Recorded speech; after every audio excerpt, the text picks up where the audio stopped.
Buongiorno. Ciao Roberto. Ciao, buongiorno. Mi senti? Sì, ti sento. Puoi partire. Okay, perfect. So I think this session is in English. I go straightforward with sorry about that if someone is not really capable of this or like to listen in Italian, but this is the talk I proposed. So let's start with telling that this talk is about a journey that I had in the last 2-3 years. And okay, let's go ahead with the slides. Those are the sponsor, I thank them.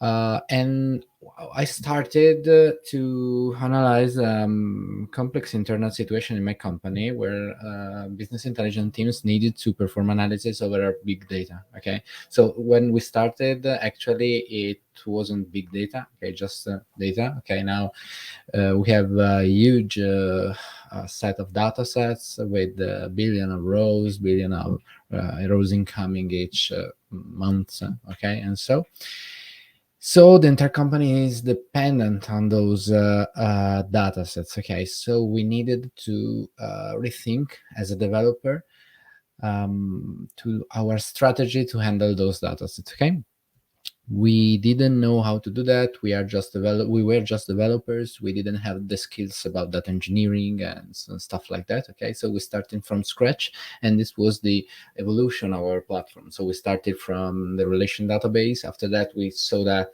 probably it was not the perfect fit for the schema variation of our data. Okay, so we started to implement some variations with JSON. So if you had the chance to watch my previous session a couple of years ago, I talked about JSON in SQL because it was the intermediate point that we were discovering, we were experimenting at the time. Okay, and it was so good, yeah, but not really fitting for the next step we had later. So like 1 year ago. So we started to organize that set and incoming data into files, okay, and organize storage. Okay, we can even call it data lake, but it's not really a data lake in our perception. It was like a file storage. Then we organize it as a data lake in a more structured way with partition folders. And I think we made a good work around that. After that, we discovered that probably we could even use some new, not really new, some new technology for us, okay, to better organize the data lake and to better handle the incoming ingestion part, okay, in our data platform. Okay, so we are now at the data in a data lake house approach that I want to show at the end of the session. So let's share some glossary just to be sure that we are on the same page. So as data movement, I mean the process when you need to move your data sets from A to B. Okay, and this is often an expensive step. Okay, because you need to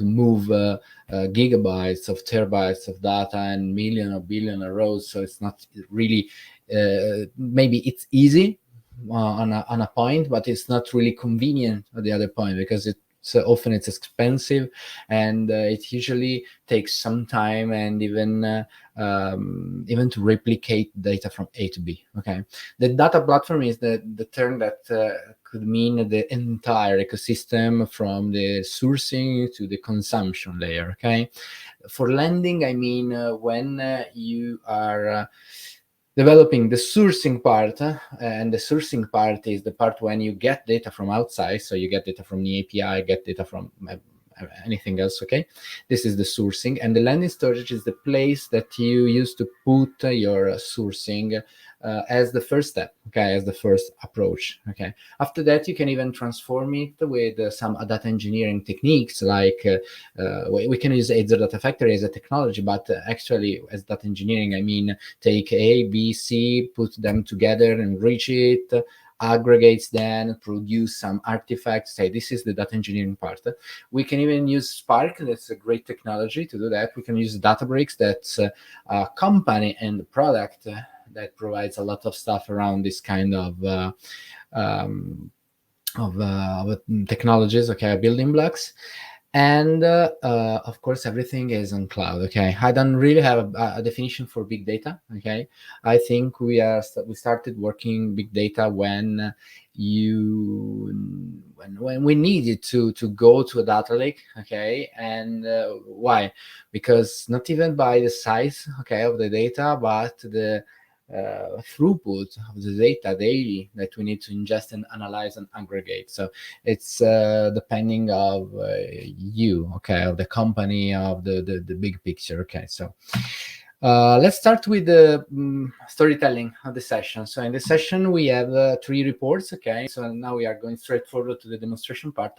But before this, I need to introduce you 3 not really fake reports, are just actual, almost fake reports. Okay, I've been inspired by a real situation when we need to deal with the advertising logic. So for instance, we can have 3 kinds of report. One is click, impression, and conversion, where the click report is actually the report that tracks the clicks on your banner. For instance, the impression report that tracks the number of views of your banner. The conversion, how many people that sees or click can also convert to an order. Okay, in a marketplace, in an e-commerce platform, this is a very common terminology. Okay, so let's use this almost fake reports as the sourcing part. Okay, those are our data sets. Okay, at the first time we can see ingestion in place.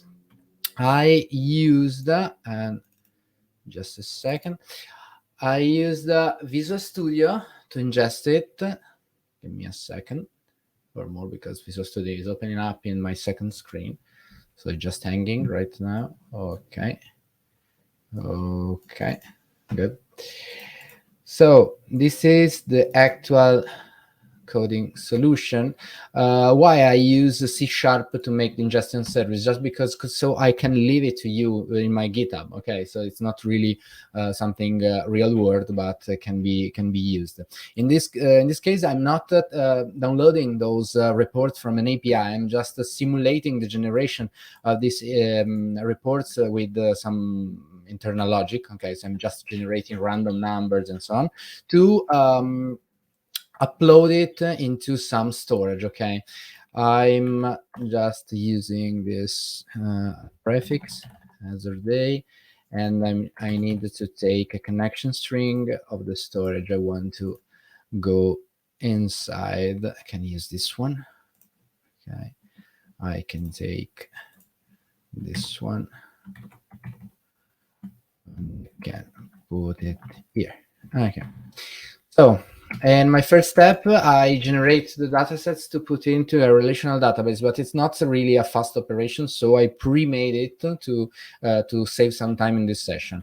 After that, I just take the reports and I upload them in a place that I call landing zone. So the landing zone is conceptually is just a place where you, in a fastest way, you should put your source without any kind of logic. So in this case, I just generate a GUI ID and I place all the stuff into a JSON and just put into a single folder. Okay, but I also want to share with you how can a partitioned data lake could mean. Okay, so in a partitioned version, I used another folder and I structured the reports with a type folder. So I will have 3 clicks, conversion, and impression, and I will also partition each report by year, month, and day. Okay, so I can have a hierarchical structure to better organize my data set inside the data lake. After that, I also use another strategy that is really interesting, because when you don't want to have a single file for each incoming object, okay, you can also append, in case you are dealing with the text files, you can also append your next report, next CSV, okay, after the previous one. So in this case, for the same year, for a given type, I just append the new lines into the same report JSON. Okay, and with from the Azure perspective, I use the append block of the append blob client. So it's a specific kind of blob that can I use with an append only logic. Okay, not really only, okay, but with append logic. And finally, but not the data lake partitioned, but with another format. Okay, I make the same approach I did with the partitioned one, but when I need to upload it, I will serialize it as Parquet. Parquet is probably the most common format used in the data lakes in big data, because it's columnar. So what I mean with columnar, you can have a physical file structure that is row based. So you have 5 million rows, 1 million rows. Okay, you can think with a row based format as this is the row with some columns, and after that there is another row. Okay, but when you have a columnar format, you just organize your physical structure into columns, not rows. And it is good. Why? Because in big data, when you have a denormalized data set, you can group all the columns, well, all the rows of specific columns into one just single block, and this can enhance the performance when you aggregate. Okay, so when you need to make a sum and average for a single column, it's really fast, and the performance is high because of the organization of the physical structure. Okay, and also with the column store technology in SQL, or column store with the Parquet, generally speaking, when you have column data store, you have a great ratio of compression, so your data set can also be smaller. So I start to make this stuff live. In the meantime, is starting in that other window. Okay, and it's generating. So it's generating the 1st of January. Now I hope the 2nd. Okay, it's good. It's working, and now we can go to see it in action. So in Synapse, I can go into the data lake, well, into the storage account. Okay, and I can see the folder that's been generating Azure Day. Okay, it's been creating a few seconds ago, and it's been writing in the 3 form that I mentioned. There are actually 4, because in the batch one, it's just a GUID for a single report. As you can see, a single report is a JSON array with many lines. Okay, so it's not just a line. Okay, it's many lines. And the append one is, as I promised, is the collection for a given year and a given type of okay, nice, good, but we can, it's enough. Okay, with more reports appended one by one after that.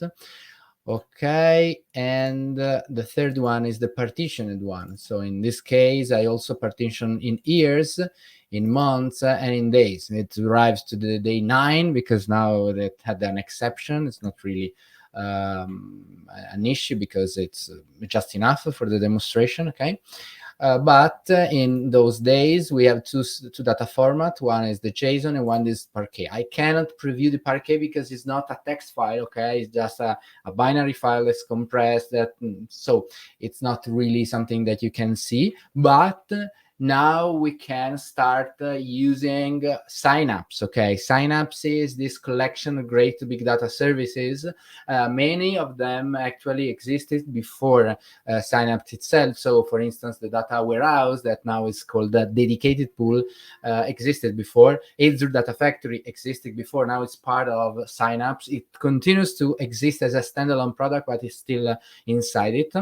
We can also integrate Azure Data Explorer. We can have a lot of stuff coming from the other services of Azure inside Synapse. But it also has some unique features, like what we call the serverless pool. What is the serverless pool? It's just like a database, okay? It's like a database that actually is not really a physical database, just a bridge, a virtual bridge between the relational world, so like SQL Server Management Studio, the TDS protocol, okay, and the data lake. So the serverless pool, for instance, let you write a query like this. So please open this Parquet and auto infer the schema of this Parquet and produce an output that can be columnar, okay? It can be a table based, okay, like in this one. And this is working not just from inside Synapse, but also from like SQL Server Management Studio. So in this case, I'm connecting to the Synapse serverless pool that is behaving like SQL Server, but of course there are no physical structure under the hood, just a bridge, but it's working. So this is a great tool if you want to read your data lake as in a table-based approach, in a SQL-based approach. And of course, you can do something else. For instance, this is just a single file, but we can also say, okay, not read a single file, but read all the wildcards in this path. So with this query, the underlying technology is exploding all the wildcards to see all the stuff inside the data lake folders. And it's not yet finished. You can also say, hey, in the result, we have the file path 1. So let's see what it is. Let's see the first part of the wildcard. So we can also say, hey, let's concatenate the file path 1, the file path 2, and the file path 3. And the cast is as a date, and call it date, for instance. Okay, so no, just a comma. Okay, so now we can build our new field based on the folder structure of the data lake, and we can also query that. And of course, we can create a view, create view blah blah blah as and we can reuse this view from outside as it is a SQL view, and our clients didn't even recognize that is something that's based on the data lake. Okay, this is possible also with JSON. Okay, this serializer is quite different. It's not something native in Parquet. That is really performant. Is based on the CSV parser, so it's not really good in terms of performance, but it works.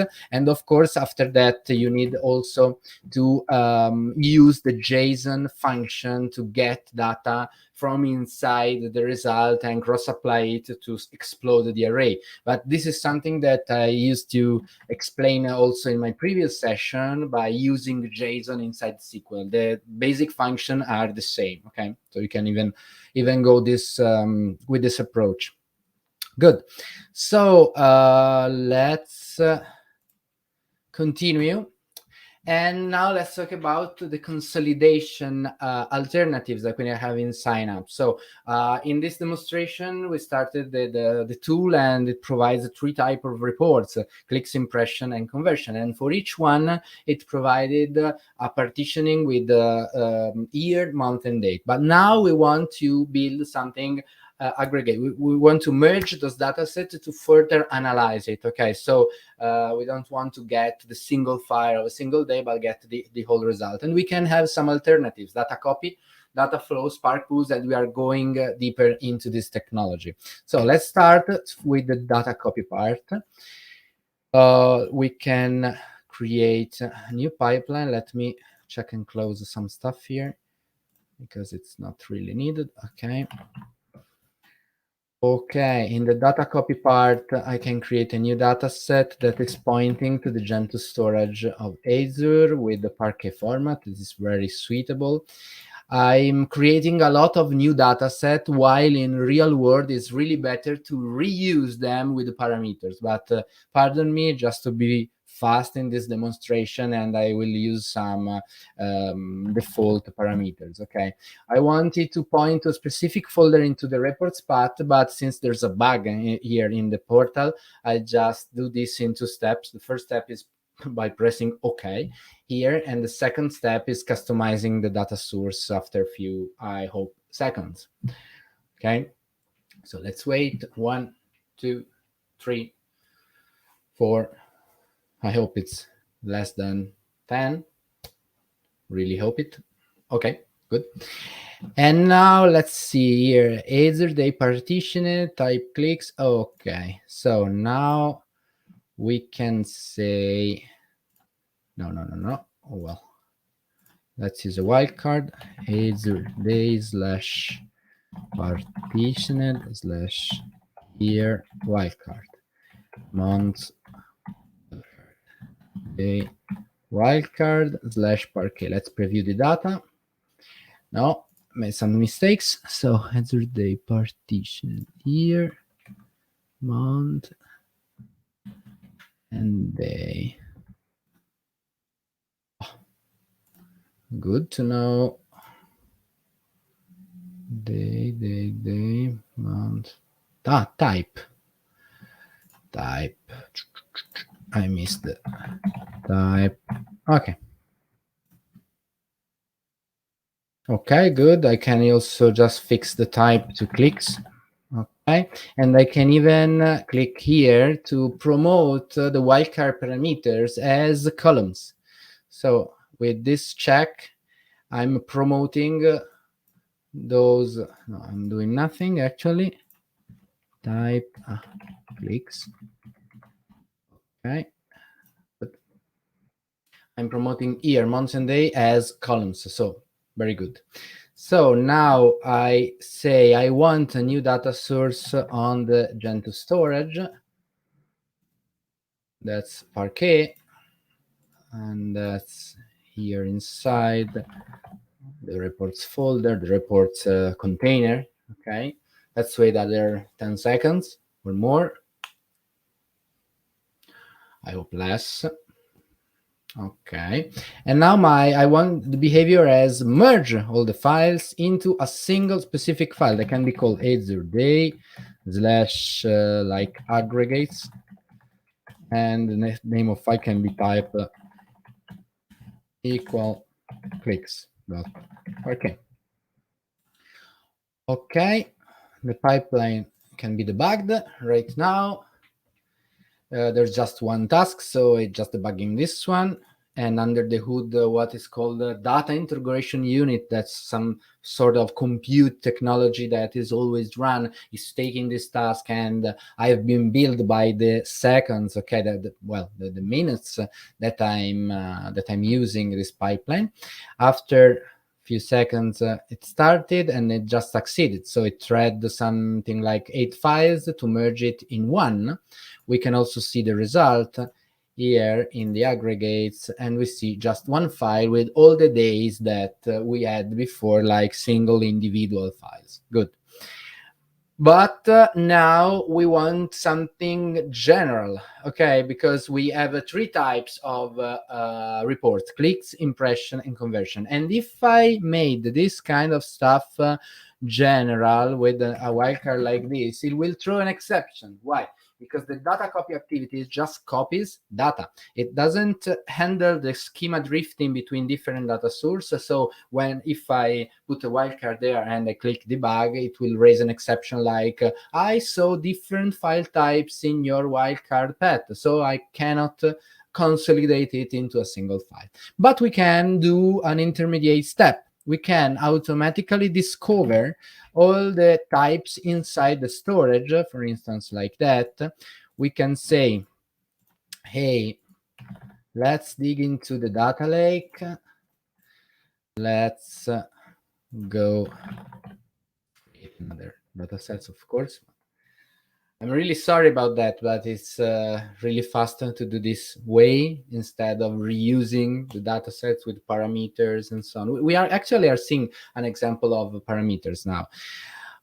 In this case, I tell the data set to go to the Azure Day / partitioned, okay, folder, and just have some patience here.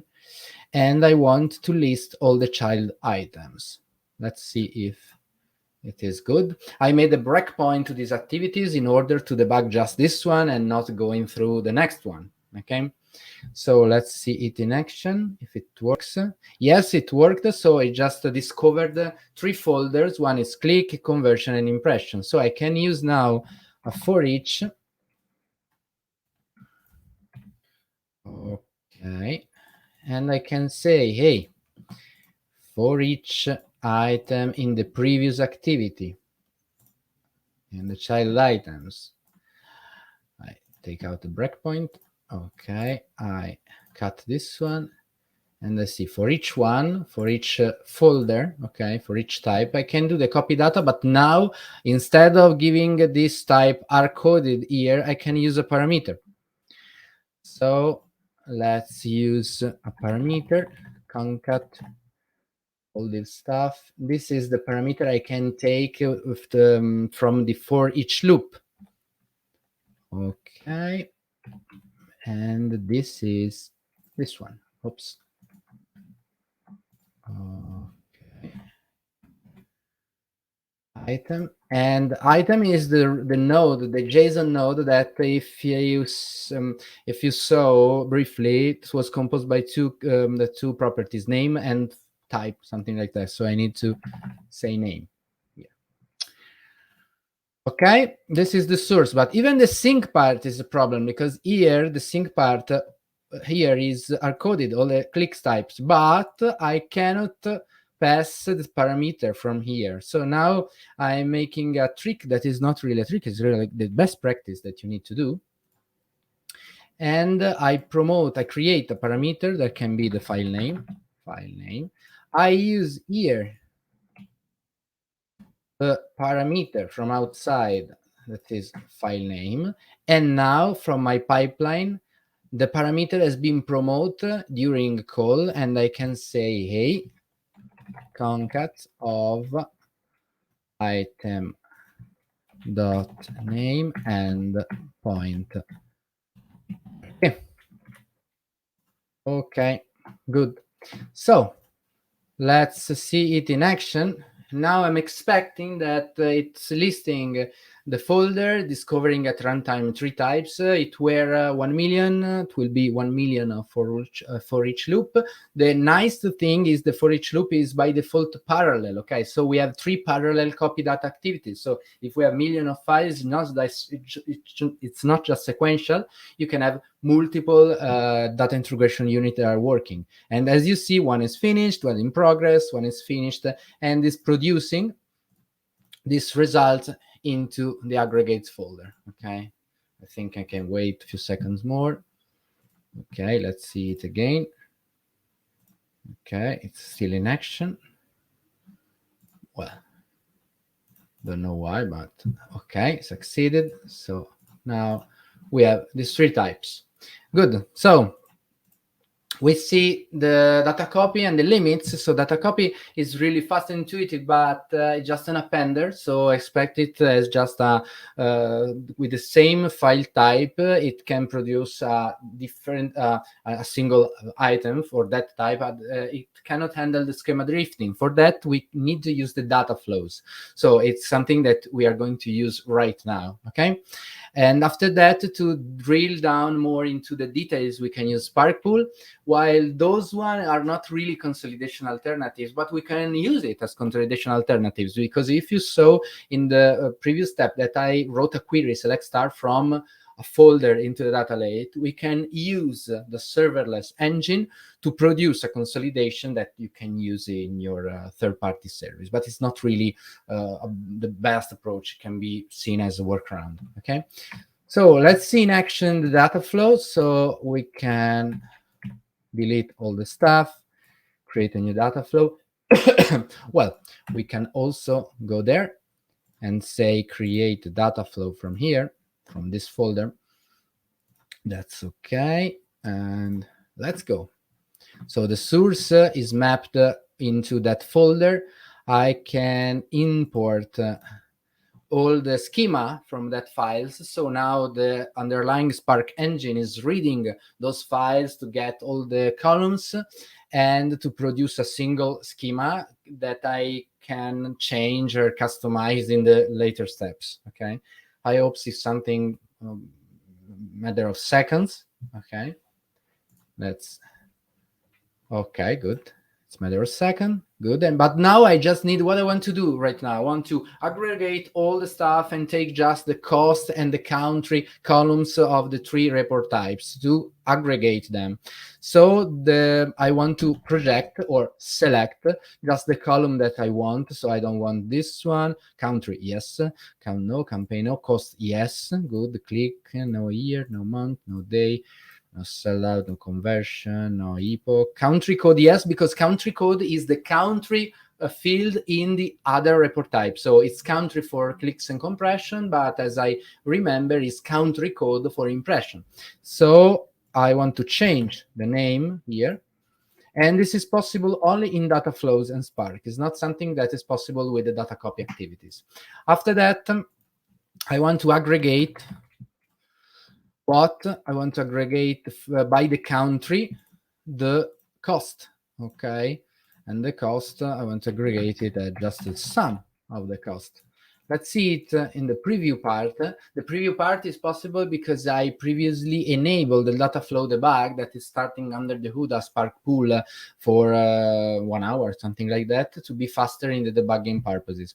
Okay, this is a bug of the platform, but trust me, that is really aggregating all the stuff. And as the final step, I can sync my result. I can put my result into SQL database. Okay, since this result is just an aggregation, few lines, I can use SQL database that can be take from the subscription. So it's data demos database. I use the managed identity to log into the database. Let's see it's working. Yeah. And I say, hey, in the advertising schema, create the Azure Day aggregates. Okay, recreate the table every time. And now that we have the data flow, we can put the data flow here saying data flow. Let's debug it. And we can see here that we have some tables. Those are the tables that I previously pre-create with some clicks, conversion, and impression. I'm expecting to see the new table coming in seconds. Okay, Azure Day aggregates. This table has been creating a few seconds ago by the data flow, and as you can see, is actually taking of the aggregates from every country, from every report types, and so on. So this is very powerful, and it's just is a no-code technology. Okay, good. After that, let's recap all the stuff. We saw data copy, just an appender. We saw data flows, really cool and easy to use. And now we can go to the Spark pools with Spark tables. Why? Because we discovered that actually at the final point, it's not really easy to manage all the data lake by yourself. So as far as I mentioned in this demonstration, I just put my files into my organizer structure with a custom partitioning and so on. But in real world, you can see that probably the better approach is to let someone else organize your Parquet into the data lake. And who can be this someone else? Can be Spark, okay? We can have Spark table. So let's take one of these. Let's say the Parquet. No, I didn't want to download it. Okay. I just want to, okay. Let's reuse another notebook to be faster. Okay. Azure Day plain table. And run it. Okay. Okay, run it again. Okay, what is doing under the hood? Spark is taking an input source to create something into the warehouse. The warehouse is not the relational warehouse, it's the data storage, the data lake, that is called a Spark table. What is a Spark table? It's a collection of Parquet organized by Spark, not me anymore, to better handle the SQL that I want to perform on top of this table. Okay. So here we can have a question. Why are you transforming your existing Parquet into another form of Parquet? Well, it would be a good question because the source in this case is Parquet, but actually you can think every source size you can imagine. So SQL relational source, you can use PySpark to load from files from somewhere else, okay, to put the results into a Parquet format. In this case, after this code running, we can go inside the data lake, inside Synapse, inside the warehouse folder, and we can see Azure the plain table with a Parquet. Okay, this is the internal structure. It's not something that we need to manage by ourselves. Okay, something that is managed by Spark. This is the interesting point. Okay, so let's close this stuff. Let's close some stuff more to better organize here. Okay, it's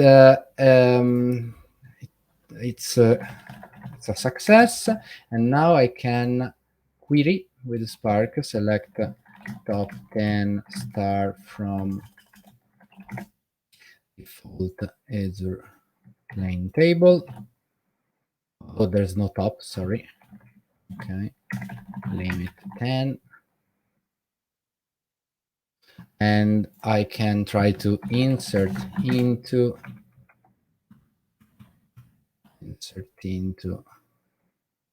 this one.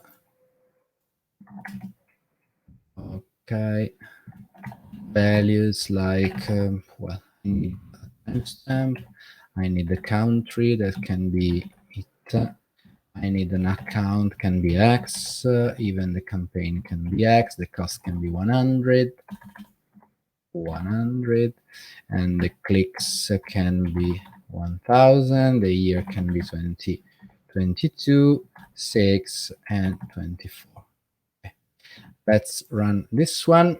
And this is a Spark SQL, so it's SQL on top of Spark. After under the hood, Spark created another parquet with the Delta, okay? But if I say Delta, I'm not meaning a Delta table, because if we want, for instance, to update this stuff and say, hey, update this one, set cost equals 999, where account equals X, this actually doesn't work, because a plain Spark table is something that is not updatable, okay? So it's just appendable. So a Spark table is something that is append only. To make it work, we should create a Delta table. So if I say format Delta, and we can say here Delta, and we can say here Delta again,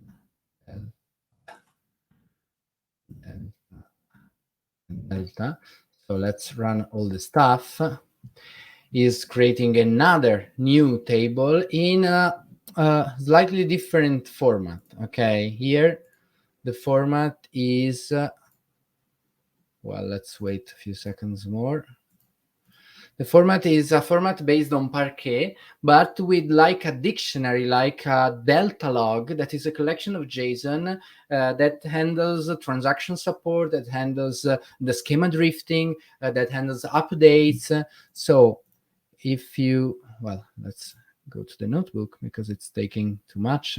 34 seconds, it's not something meaningful, okay? It maybe take 2 seconds, in this case, quite a minute, but it's not the real world length of this operation, okay? Let's just wait a few seconds more. No.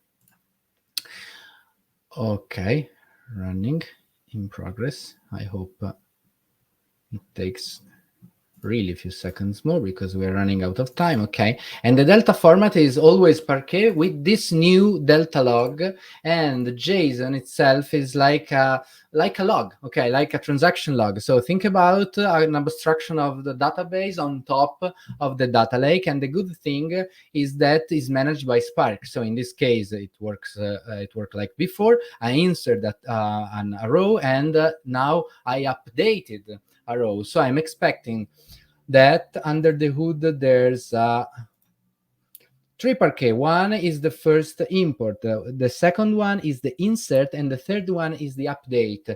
Why? Because Parquet is immutable, okay? So when I update a row, I'm not really updating a row, but I'm creating a new Parquet with the new row, and in the delta log there's the information that for that row I need to look into that Parquet, not the old one. And this is made by Spark. Okay, so if I select again all the stuff here, where count equals X, in the delta table, I will see the only row with 999. But if I read all the parquet here without the abstraction, it is a delta format. So just by reading all the parquets without this kind of abstraction, by saying where a count equals to X, I will read the row 2 times, okay? Because delta is not tied to the physical storage, but it's an abstraction that is connecting Parquet with the delta logs. Okay, good. This is just a taste of this stuff, but it's how we are evolving the data platform in this recent months. Okay, so we started, as I said, with relational, with schemaless variation, file storage, data lake, and now we are in the delta lake. Please pay attention to some details. So if the source is changing a lot, you can probably need to handle data drifting, okay? So data copy is not enough for you. Also think about the updatability. So if you need an append-only structure, it's not really full of issues. But if you every day have some updates to the old data, this can be a huge effort in the data lake perspective, because without a delta table, you should go into the details of a parquet, reading the parquet, taking just the lines you need to take, and then rewrite a new parquet. Something really mad, insane, okay? So I really suggest to go to the delta tables. And that's all. I thank you for listening. I thank the sponsor, and I'm here for the comments, the question, if you have some. Okay, I read one of Giulio.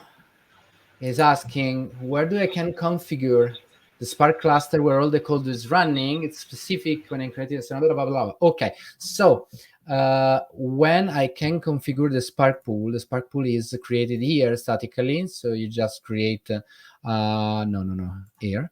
Okay, I create a Spark pool with a size, and the Spark pool is automatically put in weight in a idle status that is not the price and not billable anymore if you are not using it. Okay, it is specified when I'm creating the Synapse resource. Okay, when I can where I can choose the pool if I have many. Okay, during my step here. Here. Okay, and of course, since the notebook can have parameters, you can have input parameters, and you can reuse a notebook inside the pipeline itself. So I can even say that this notebook that I created before the one is the action before the data flow, for instance. Hoping having answered you, Giulio. Some other question? I cannot read the question. And okay, yeah, me too. It's okay. Okay, that's okay. I thank you again very much for being here. Thank you, Rob. Okay, that's good. Have a great conference ahead. Thank you. Bye. Bye-bye.